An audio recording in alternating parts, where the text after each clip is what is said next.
Welcome to exam सहपाठी। आज के इस क्लास में हम लोग सीटेट पेपर सेकंड के लिए सोशल स्टडीज का जो हमारा ज्योग्राफी वाला पार्ट है उसका प्रैक्टिस सेट कर रहे हैं।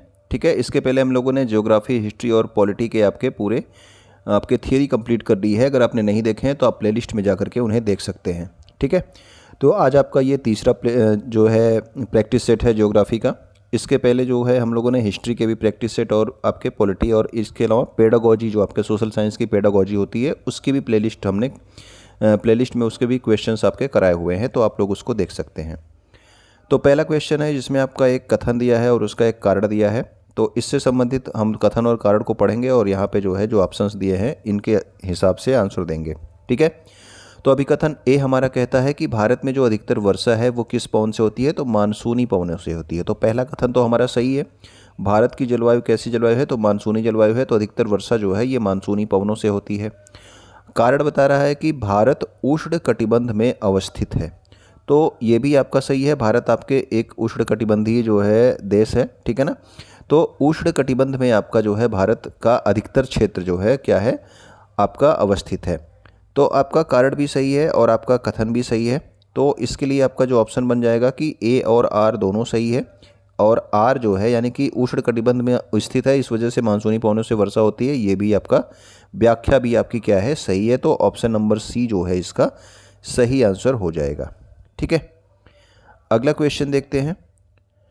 क्वेश्चन नंबर 2, निम्नलिखित में से कौन सा कथन उल्का पिंड के बारे में सही है। तो उल्का पिंड में जो है आप सब जानते हैं, उल्का पिंड के बारे में आपने पढ़ा था कि उल्का पिंड क्या करते हैं, ये सूर्य के चारों ओर चक्कर लगाने वाले छोटे छोटे टुकड़े होते हैं।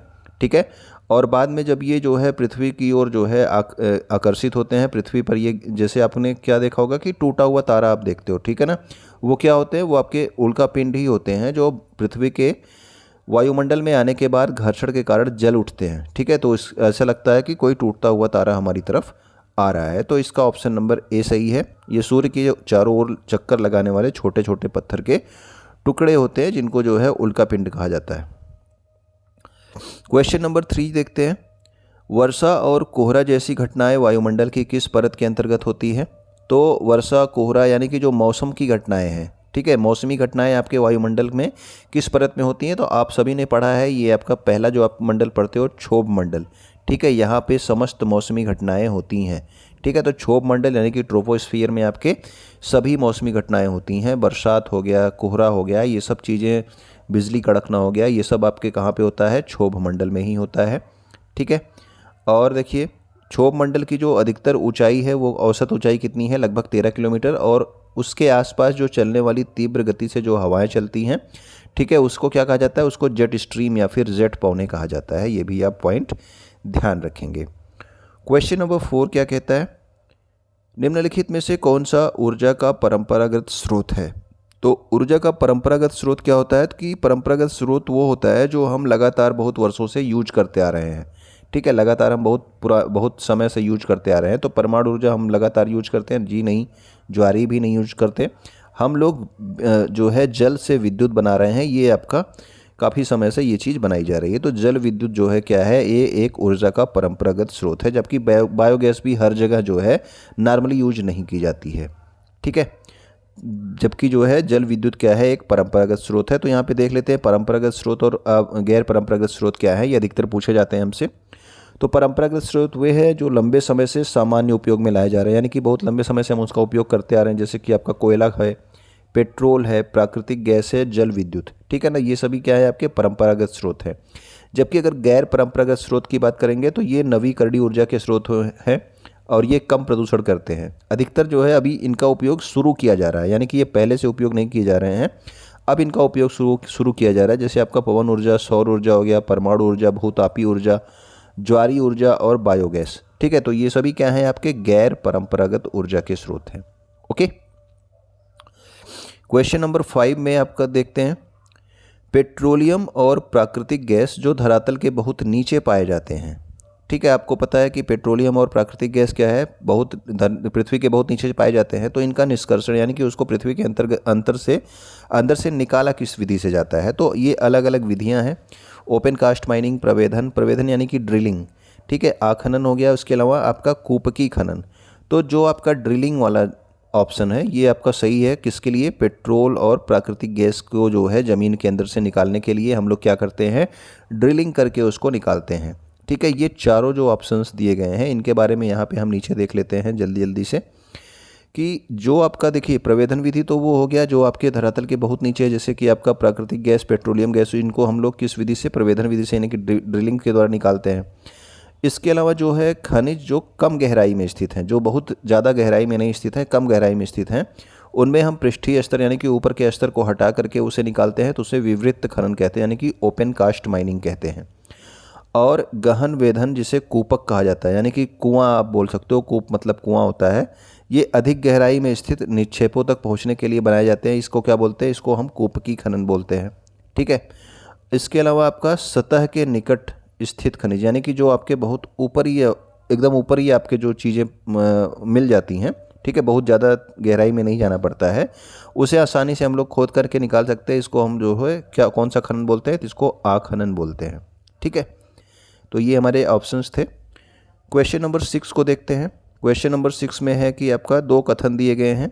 इन कथनों के आधार पर हमें ये ऑप्शंस में बताना है कि कौन से कथन सही है, कौन गलत है, या फिर दोनों सही या फिर दोनों गलत है। कथन ये कहता है कि किसी स्थान पर अनेक वर्षों में मापी गई मौसम की जो औसत दशा होती है, ठीक है, यानी कि किसी एक स्थान पर बहुत सारे 30 से 35 वर्षों में आप समझ लो, उसमें मौसम की जो औसत दशा होती है उसी को हम क्या कहते हैं? जलवायु कहते हैं। ठीक है, तो ज़्यादा समय में जब होता है तो औसत दशा उसको जलवायु कहते हैं, लेकिन अगर प्रत्येक दिन की बात की जाए, प्रत्येक दिन की जो औसत दशा होती है उसको हम लोग क्या कहते हैं? मौसम कहते हैं। ठीक है, प्रत्येक दिन की बात करोगे तो मौसम, और कई वर्षों में यानी कि 30 से 35 वर्षों की जो है औसत दशा की बात करोगे तो उसको बोला जाता है जलवायु। तो पहला तो आपका कथन सही है।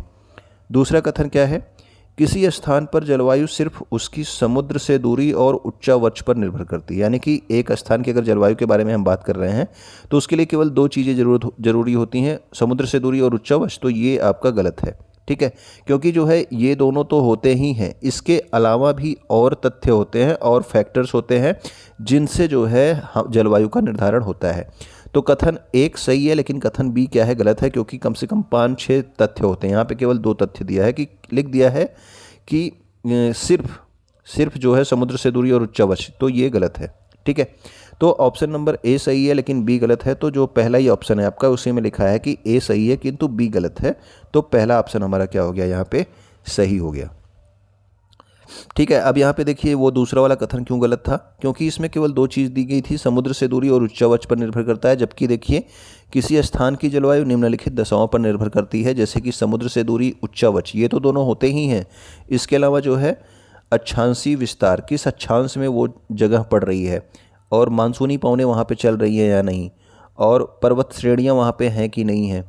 ठीक है, एल नीनो का क्या प्रभाव वहाँ पे पड़ता है, इन सब से जो है आपका किसी स्थान की जलवायु का निर्धारण किया जाता है। ठीक है, क्वेश्चन नंबर 7 हमारा क्या कहता है?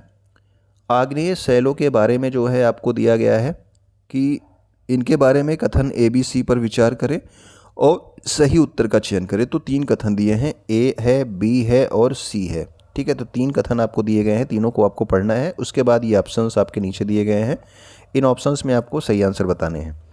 कथन ये कह रहा है कि अवसादी जो शैल है वो ताप और दाब के कारण आग्नेय शैल में बदल जाते हैं। तो पहला ही कथन आपका क्या है? गलत है, क्योंकि जो अवसादी शैल हैं इनका निर्माण आग्नेय शैलों से नहीं, आग्नेय शैल जो होते हैं ये किससे बनते हैं? लावा से। जो ज्वालामुखी से लावा निकलती है, जब वो ठंडे हो जाते हैं तो उनसे आग्नेय शैलों का निर्माण होता है।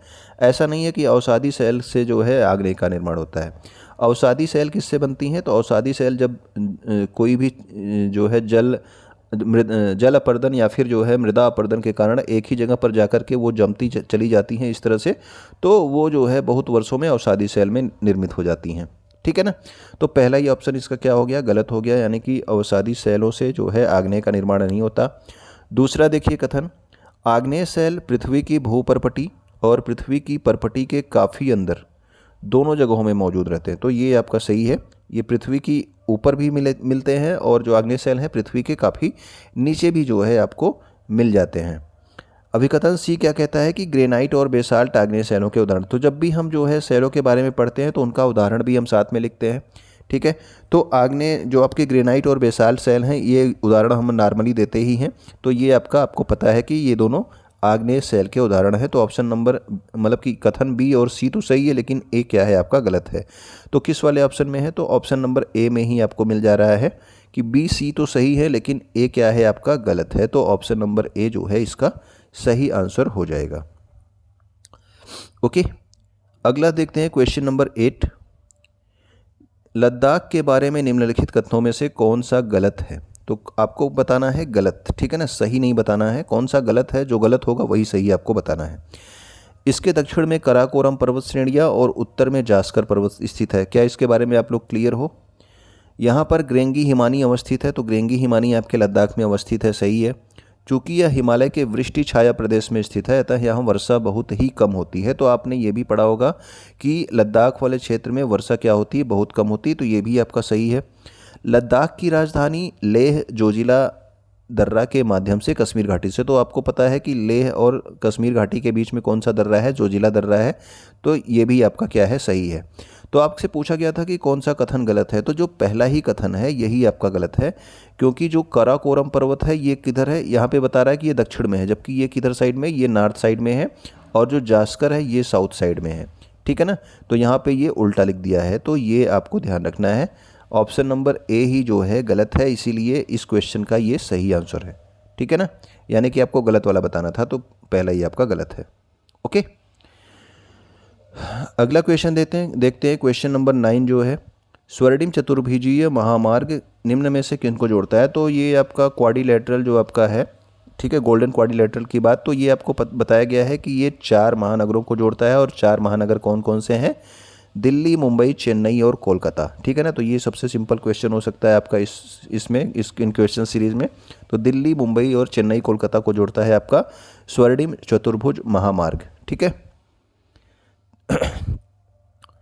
अगला क्वेश्चन है क्वेश्चन नंबर 10। तरंगे तब पैदा होती हैं जब, तो तरंगे जो है किस तरह से पैदा होती हैं, तरंगे होती क्या हैं, जैसे कि आपने पानी में जो है पत्थर फेंका होगा, तो इस तरह से जो है तरंगे जो है आपकी बनती हैं, तो वही होती हैं तरंगे, ठीक है ना, तरंगे वही होती हैं। लेकिन समुद्री सतह पर जब पवन बहती है तब भी इस तरह से तरंगे बनती हैं, ठीक है, जब समुद्री सतह पर पवन बहती है तब भी इस तरह से तरंगे बनती हैं, ठीक है। तो ये आपका जो है क्या है, तरंगे जब समुद्री सतह पर पवन बहती हैं तब तरंगे पैदा होती हैं, ये आपका सही आंसर है। सूर्य और चंद्रमा पृथ्वी की सतह पर गुरुत्वाकर्षण बल जब लगाते हैं तब आपका ज्वार और भाटा आता है, आपने पढ़ा होगा, ज्वार भाटा जो है इसकी वजह से आता है। समुद्र की सतह पर पानी का तापमान बढ़ने से तरंगे नहीं पैदा होती हैं। समुद्र की सतह पर गर्म और ठंडी जलधाराएं मिलती हैं, ये भी आपका नहीं है। गर्म और ठंडी जलधाराएं मिलती हैं तो वहाँ पे जो है मछलियों के खाने का जो है वहाँ पे बन जाता है, तो वहाँ पे ज़्यादा मछलियाँ पाई जाती हैं, तो ये जो है आपका गलत आंसर है। ऑप्शन नंबर ए इसमें सही है, ठीक है।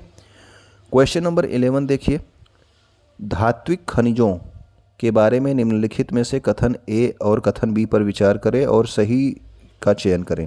तो देखिए, धात्विक खनिजों के बारे में आपको बताना है कि कथन ए क्या कह रहा है कि सभी धात्विक खनिज अलौह खनिज होते हैं, यानी कि धातु के जो खनिज होते हैं वो सभी अलौह होते हैं। तो सभी अलौह नहीं होते हैं, कुछ आपके लौह होते हैं, कुछ आपके अलौह होते हैं, यानी कि लोहे वाली धातुएं भी धात्विक खनिज में आती हैं और बिना लोहे वाली जो है धातुएं भी आपके धात्विक खनिज में आती हैं। तो ये पहला ही कथन क्या हो गया आपका, गलत हो गया, क्योंकि ये कह रहा है कि सभी धात्विक खनिज जो है क्या होते हैं, अलौह होते हैं। तो अलौह नहीं, अलौह के साथ लौह भी होते हैं। अभ्रक एक धात्विक खनिज का उदाहरण है, तो अभ्रक जो है ये धात्विक खनिज का उदाहरण नहीं है। अभ्रक क्या है, अभ्रक एक अधात्विक खनिज है, यानी कि धातु नहीं होती वो अभ्रक में, ठीक है। तो कथन नंबर बी भी आपका गलत हो गया। तो आप देखिए किसमें आपका दिया है कि कथन ए और बी दोनों गलत है। ए सही है, बी गलत है, ये नहीं होगा। ए गलत है, बी सही है, भी नहीं होगा। ए और बी दोनों सही, ये भी नहीं होगा। ऑप्शन नंबर डी जो आपका दिया है कि ए आपका क्या है, ए और बी दोनों गलत है, तो यही ऑप्शन आपका क्या है, सही है। ओके, तो ये इस क्वेश्चन का सही आंसर हो गया। आगे देखते हैं।